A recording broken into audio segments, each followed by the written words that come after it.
ആരാ മനസ്സിലായില്ല? കാർത്തുമ്പി.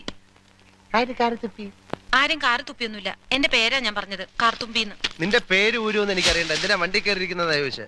എന്നോട് കേറിയിരുന്നോളം പറഞ്ഞു. ആര്? ആ, ഒരു കിളവൻ. അങ്ങനെ ഒരു കിളവൻ പറഞ്ഞാൽ കേറിയിരിക്കാനുള്ള വണ്ടി ഒന്നുമില്ല. ഇങ്ങോട്ട് ഇറങ്ങ വേണ്ടേ? പിന്നെന്തിനാ കാശ് എണ്ണി വാങ്ങിച്ചത്? ആര്? ഒരമ്മാവൻ. ഏതമ്മാവൻ? എനിക്കൊന്നും അറിഞ്ഞൂടാ. പോയി ചോദിക്ക്, അയാളാ ഷാപ്പിലുണ്ട്. ഷാപ്പിൽ? ദേ വരുന്നു. അങ്ങോട്ട് ചോദിച്ചോളൂ, എന്താ ചോദിക്കണമെന്ന് വെച്ചാ. അമ്മാവാ.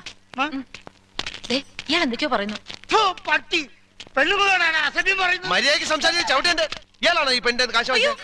അമ്മാവൻ കാശൊന്നും വാങ്ങിയില്ല. കാലല്ലേ പറഞ്ഞ അമ്മാവൻ കാശ് വാങ്ങിച്ചത്? പിന്നെ ഇയാളാരെ? ഇത് എന്റെ അമ്മാവനാ. പിന്നെ അമ്മാവൻ കാശ് വാങ്ങിച്ചില്ലെന്ന് പറഞ്ഞു. അമ്മാവൻ കാശ് വാങ്ങിന്ന് പറഞ്ഞത് ശരിയാ, പക്ഷേ ഞാൻ എപ്പോഴാണ് ഇതിന്റെ കാശ് വാങ്ങിച്ചത്?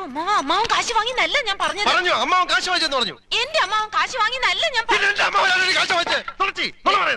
നുണച്ചിനെങ്ങാനും പറഞ്ഞാലുണ്ടല്ലോ. പിന്നെ നുണ പറയുന്നവരെ എന്ത് വിളിക്കുന്നത്? സത്യമാമെന്ന് വിളിക്കുന്നത്.